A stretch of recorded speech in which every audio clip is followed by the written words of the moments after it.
Thanks for joining us on Khari Free at Last on Bounce23 TV. 46 years after the assassination of Dr. Martin Luther King, a new black leadership class has emerged, the corporate black politician.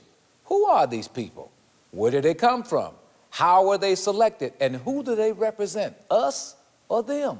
Joining me is TalkTainmentRadio.com host Earth Jallow, Yolanda Robinson, and Melek, Heru.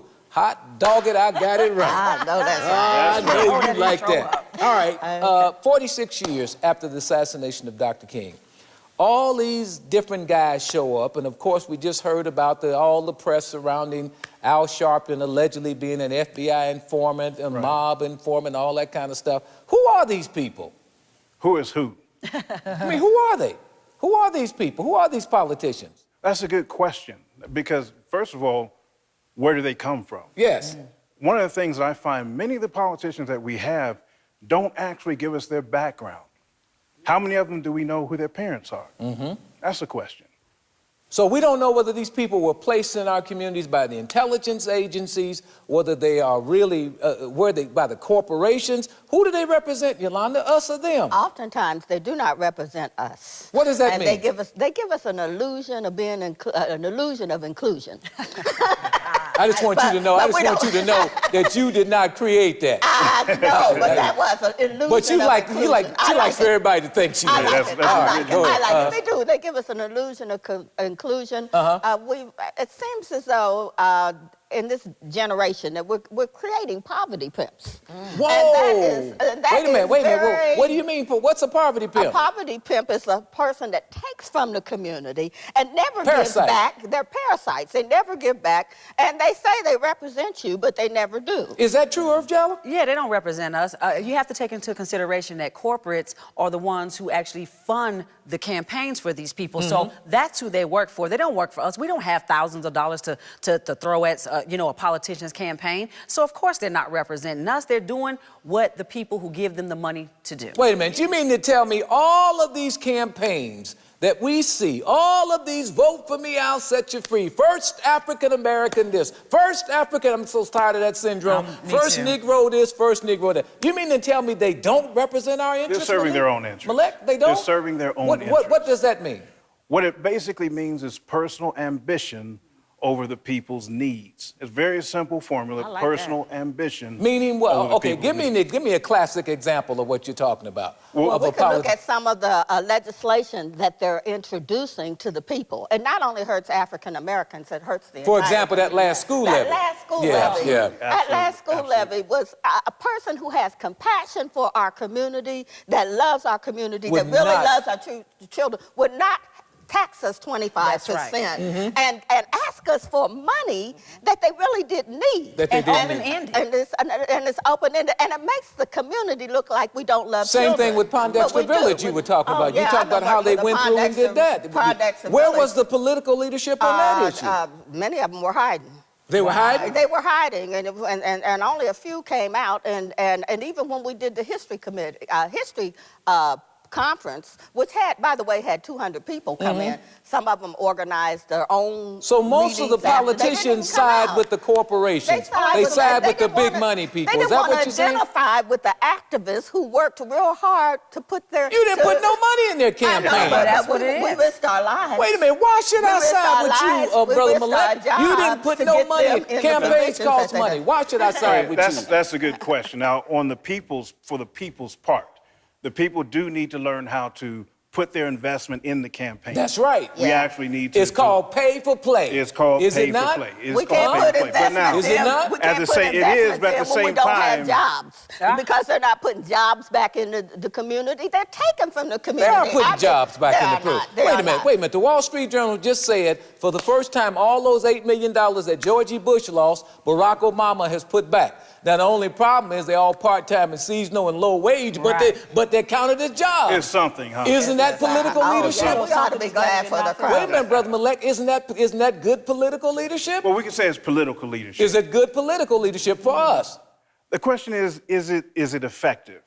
And of course, when you say, is it effective, then the question is, what exactly are our needs. Is Barack Obama an effective politician for black people, in your opinion? President Barack Obama. Has he, in 6 years, now we got 6 years, thus far we got my brother's keeper, $315 million, not from the government, over a 5-year period, affecting maybe 150 cities. Is that effective leadership? He has not been effective for black America because black America has not clarified its needs. That's not true. That is not true. That is the biggest... Oh, wait a minute. Stay right there. Black misleadership class. Up next on Khari, Free at Last.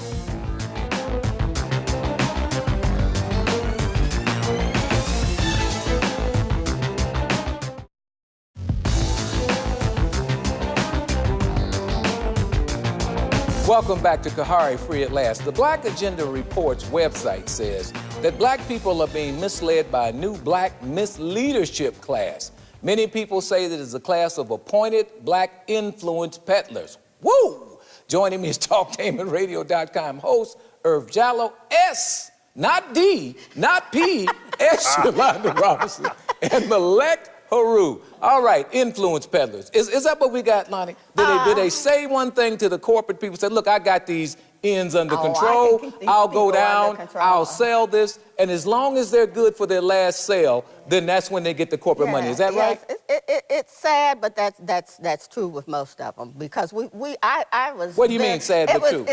I worked on the Poindexter Village committee. I spent a lot of time, and a lot of people did. We spent a lot of time. What's that got to do with the politicians? But our politicians, what they do? Went to them, and they did not respond. And only maybe one or two. You know what's so funny these days? You can't even get a return phone call from these black politicians. Now, when they need your support, they're all around you.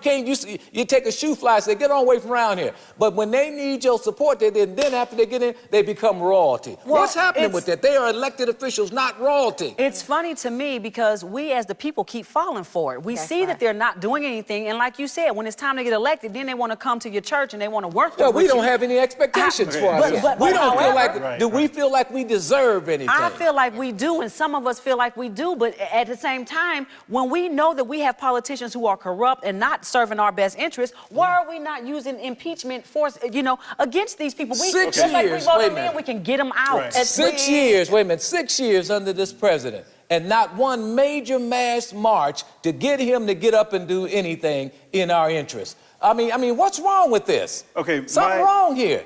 My perspective is this. One, we need to start working on policy. Would you get to your perspective? Good My gracious. perspective is policy. Is what? We need to develop policy.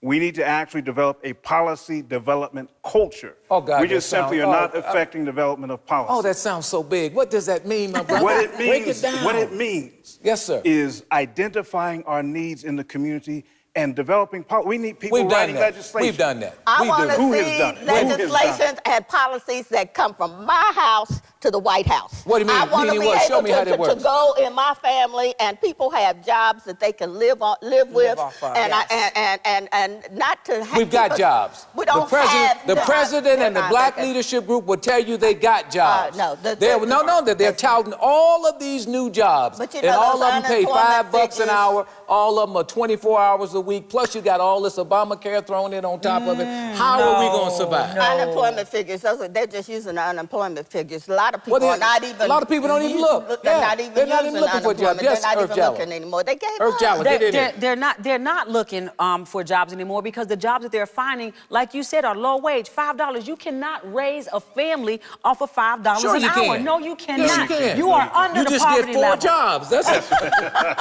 And then who's going to raise the children? Unemployment rate. Well, who's going to raise the children if you're getting 4 or 5 jobs? Tell the oldest to raise the children. But that's the problem. Look at the children. Now look at the children when the mother or the father is not in the house and you have to, get 4 or 5 jobs to make ends meet. It's not fair. Then you're cutting welfare. You're cutting food stamps and whatnot. So where do the poor people go? So like she said, poverty pimps, that means that you are taking from the poor, steal more, what they don't have. Brother Melek, how did we come up with this misleadership class? I mean, Dr. King, Malcolm X, Marcus Garvey, all of these people who would die for the advancement of their people. Class. What happened to these? What happened to us? What we have is a population of people who are they are removed from the community. What do you mean? We don't have They don't even people- live in the community. They don't do live in the community, but most importantly, they don't talk to or listen to the people. So we have people who are representing the people, but they actually don't know what the people need. Don't they know don't what ask we them need. what they want. It's a and ask them crying what out they need. shame when neighborhood commissions vote on something and they turn it around to their own personal gains. It's a crying out shame when they take us to meetings and ask us for our opinion, but they really don't want our opinion. All they want to do is say that we participated, and not they didn't want our. Are you saying opinion. these guys are con artists? They are. Yeah. They are. Oh. It's sad. So It's this is a sad. con We have artist to- class. You Is know, that what you're saying? I wanted to do this because we have to call it out. We have to put in people that represent us so that they can be a change. It's not just for the African American, it's for everybody. Because when they do it to us, they're doing it to everybody else. And Lonnie, so we've that's come a what long way. I remember We the have, days we of the have. National Black Assembly. Remember back in 72? Oh, yes, When they yes, were trying yes. to put together, Shirley Chisholm was running. We worked had hard Dick to Gregory, try to get Ron people in Dellums, office. all of Oh, these yes. folks. And then Oh, the corporation hard. swooped right in and bought them up. And what the African American community came out, and 90% of us came out to vote in large numbers. Wow. They owe us something. We need jobs. We need better health care systems. And Our communities look like they've always. Yeah, the only time right. our communities change, you can tell when a black community's changing. You can tell when white folks are moving in that community and black folks are moving out. Because that community, like Spike Lee said, it improves dramatically. And the black politicians go along with it. They don't do anything solving to the problem is not moving people out. They don't putting improve them the conditions in for black people. communities where they can't get buses and they can't get a job. And then you show the outcomes. When you show the outcomes, you have a different group of people. That's not solving the problem. It's not solving the problem. And on top of that, they're not giving minority contractors Well, that's jobs. a huge So problem that- when you see all of construction and gentrification going on you in your see all that, neighborhood, and you say, and where the nobody jobs? looks like you who's working. Politicians, It's black crazy. politicians won't And you speak to know it. what- No, they're they're not not gonna gonna address address The that. question is, what do we do at the level of the populace? We see what the politicians are doing. So and what do not we do? doing. What do we do about it? What do we do? What do we do we about get them it? out? What do we get do them about out? it? Just like we vote them in, do we get them out? That's The what you have to question is, to what extent is the problem an electoral problem, and to what extent is it something that people need to do what in I terms of their own recommend. I leadership? recommend you elect your own city council. Absolutely. You elect your own mayor. You get to put together a neighborhood federation. All of these black community groups come together, or black individuals, elect their own city council. There was a Wait time minute, when we did Wait a that. minute. No. I'm talking about, and then let you work through them, not through these elected officials. And when the elected officials don't respond, you get them out of there. We have Use that political have count. neighborhood commissions. The neighborhood commissions voted to say Poindexter Village. Poindexter, they voted there. I sat in those meetings and they voted to save those buildings. What did we see? We saw our history being torn down. So what do you Absolutely. recommend? Then What do we do? We have to get them out of there. That's what I'm get saying. them out of You there. have All to, those don't you people have to that build? don't talk or don't Hold support on, Hester. Don't you have to build political power first? We have to believe. I think Melek- the key to building political power is building cohesive relations within the community, self-governance. We have to begin with governing. It's cohesive, man. Stop me. You need Oh, what kind big of words, big words. Yeah, what? We need people to bond. We They all right. need leadership that bonds the And people works together. together. And bonds comes from the together. community. All right. Absolutely. When did gay Absolutely. marriage, green energy, and fracking become the most important issues to the African American community? Up next on Khari, Free at Last.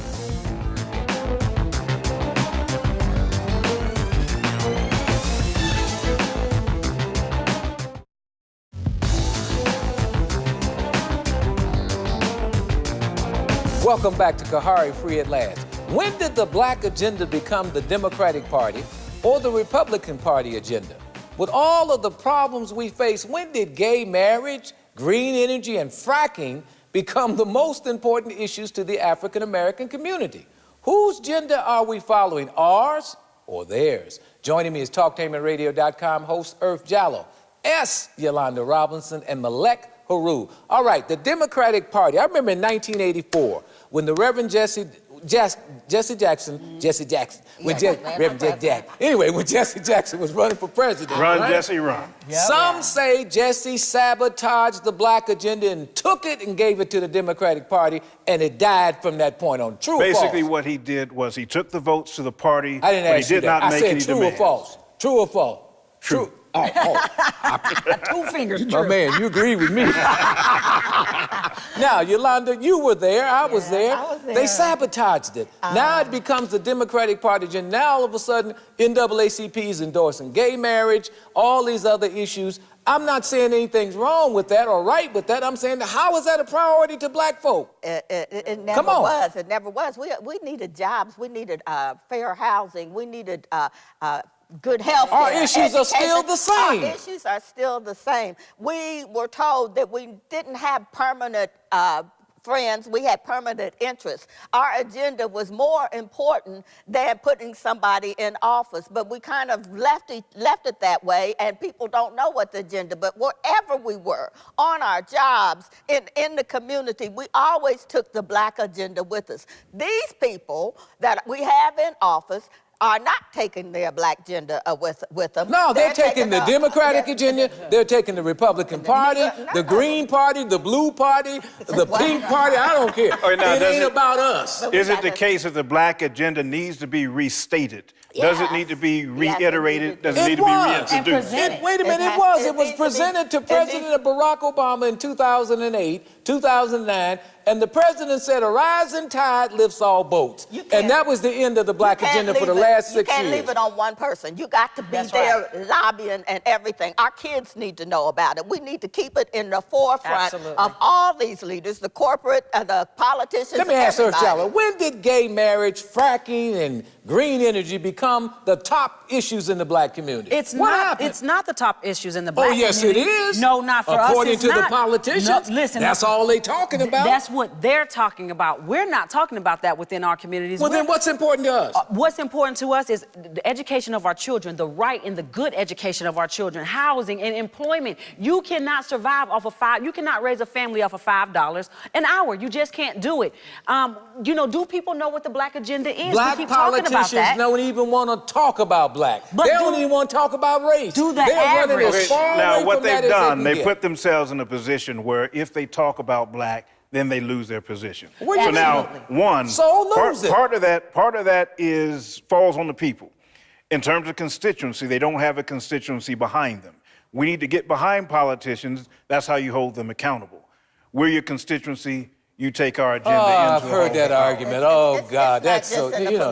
Wait a minute, hold on. But you still have to do it. If they have no constituency, they have no business in there. That argument is so old, it don't work. It just don't work. We shouldn't have to be apologizing for being black. You should not have to apologize for being black. Our movement, we opened up doors. When we came out in the civil rights movement, we opened up doors for women, for people who are disabled, for veterans. Absolutely. Everybody benefit but us. For every other interest That's group. because we're following everybody's agenda but us. And nobody is pushing for us.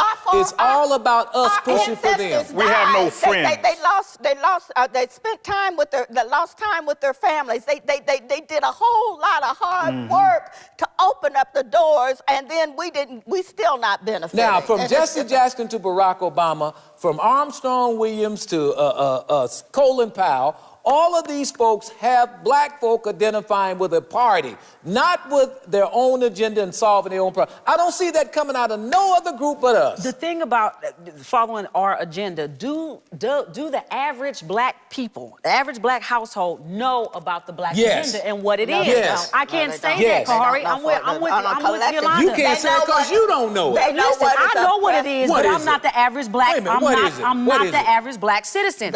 Listen, it's housing, it's education, it's employment, it's fair treatment amongst the board. They're busy surviving, they're busy feeding their children, they're busy trying to figure out how they're going to live from day to day. So you can't go in there and say that they know what the black agenda is because they don't. And maybe that is the agenda. People that are speaking for poor people right here in Columbus. We used to have Margaret Willis, who was a strong sister who advocated for the rights of poor people. I don't see another Margaret Willis us out here. Many of these folks died off some questionable ways, but all of a sudden now there's this big dearth. There's nobody out there. There's this big vacancy. Their health is getting bad, and some of them that spoke out, they're no longer with Melek, us. you must rise. You and Earth and young people, y'all have to pick up this mantle now. Okay, now here's the thing. We're picking it up. How? Now, where? Pick it up. When we pick it up, the older generation is going to have to be prepared to let it go. Part of the problem with the leadership in our community is you got older folks. Who's stopping you from doing anything? Nobody's stopping me. Nobody's stopping me. But you got older folks. Oh, no, you got older folk who don't want to turn over. As a matter of fact, this is a problem all over the black world. Who's in the way of you standing up, taking the leadership and giving us a new generation? Who's in the way? Wait a minute, I asked Earth. Who's in the way? Don't bail her out. Who's in the way? You come to my rescue. But he's right. He's right. When I'm looking at things like the Kwanzaa celebration that we used to have, it used to be thousands of people that would come. Now it has dwindled down to a little because the elders don't want to turn over the baton to the younger people. Nobody wants to talk about black anything anymore, but they want to complain about racism, but they don't want to deal with anything that will at least address the issue. Everybody's running from anything black. They don't want to be around it, starting with your politicians.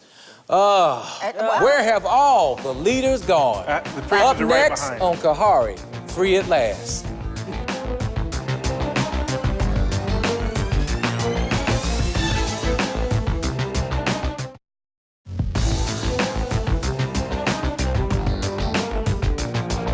Welcome back to Khari, Free at Last. Not too long ago, black people would not trust many politicians. They followed the SCLC, the NAACP, the Nation of Islam, Black Panthers, CORE, Urban League, the Student Nonviolent Coordinating Committee, and black preachers. What happened to these organizations and individuals? Joining me is TalkTainmentRadio.com host Earth Jallow, Yolanda Robinson, and Melek Heru. All right, we didn't used to follow these politicians. We didn't trust them. We said, oh, no. We followed Dr. King. We followed a Student Nonviolent Coordinating Committee, Nation of Islam, Black Panthers, CORE, all Urban League, all of that, NAACP. Now these organizations don't even exist, or they're very ineffective. What happened, Earth Jallow? My thing is, the people have gone and they said, we have a black president now, and all of that has ceased. Where are all of these... Did that kill it? Yes. Where are all of these organizations that you just named? We can't follow anybody because we don't have effective leaders. So in 2 years... You asked about leadership, though. And there's no leaders that's being from the root of the community that's rising up and part of the community, know what the community issues are, and willing to address those community issues. You have these politicians that are put in. Well, you know who your leaders are? Now we represent something correct. We're waiting on people to step up to the plate when we can step up to the plate ourselves. Yolanda, Yolanda, you know who the leaders are? The hip-hop artists. Yes, that's where it's gone. Oh, my baby, my baby, my baby, my... And who are saying derogative things about black women. Absolutely. Not only black women, they say about black men and black community in general. That's our leadership now? They make me upset when they do wait a minute, that's what your generation produced? Hold on for a minute, is that what your generation? Yeah, your generation. You did it. Here, what we got with the hip-hop artists, what we have is a population of young men and women who are speaking to the young people. Now. About what? About much ado about nothing. Where they leading them? Yet nowhere. They're being heard. Now, wait a minute, hold on for a minute. Same amount of influence, same influences they have can be turned around. By who? It isn't being turned around. By the older generation that's talking about them needs to be talking Earth Jallow, you and Melek in that same generation. You guys brought us this hip-hop generation. Can it be turned around? Now, let me tell you something. Let me give you the Answer history. The question. Yes or no? It can be turned around. How? However, I want us to understand and know that what these children are listening to today is not hip-hop. Hip-hop tells the story. Oh, yes, it is. No, it's not. Oh, yes, it is. It's street violent music is what it is. It is not hip-hop. Hip-hop tells a story about your community. Hip-hop hop was uplifting. When you go back and listen to KRS-One and them, they were talking things to uplift you. This music that they're listening to now, this generation has, is putting them down. It is kicking them down. So there was a conspiracy? Absolutely. Yeah, that's right. In the 90s, they flipped the music, didn't they? They flipped the politics. So what they're listening to is not hip hop. And they killed off Tupac and Biggie. And killed off the whole movement. Absolutely. Wow. And then they put the gangster rap in. That's what it is. It's called gangster rap. So what is this crap now? And it's destroying the political movement. It's not music. Now, if you listen to it, what you got is simply an electronic, hypnotic beat with people chanting suggestions and that's for what the it young is. people to do wrong. It's that hypnotic beat. Do as thou wilt shall be the whole of the law. That's what they're following. Aleister Crowley and people like that, the Satanists. So this is taking over. So our politics have been taken over by the Satanists. Now that could not happen if the preachers had not been as a population. Well, the folk used to listen to the preachers. Now the preachers is having all kind of problems. Yeah. You go down there, they've had them for a long time. Well, they have them big time time now. It's uncovered now. But have the preachers lost their credibility? People have to be about it and stop talking about it. When people are looking at leadership, they're looking for people that are trustworthy. The leaders do not snob you when you come in the room. They go, oh, I don't know these people, and you know them because they grew up in your neighborhood. Right. They don't like our history, because if they liked our history, they wouldn't try to tear it down. I mean, they are actually insulting the ancestors. Hold on, wow, thank you. Was the first black elected Thanks official. to TalkTainmentRadio.com host Irv Jallow, historian S. Yolanda Robinson, and Melek Heru. And thank you for watching Khari, free at last on Bounce23 TV.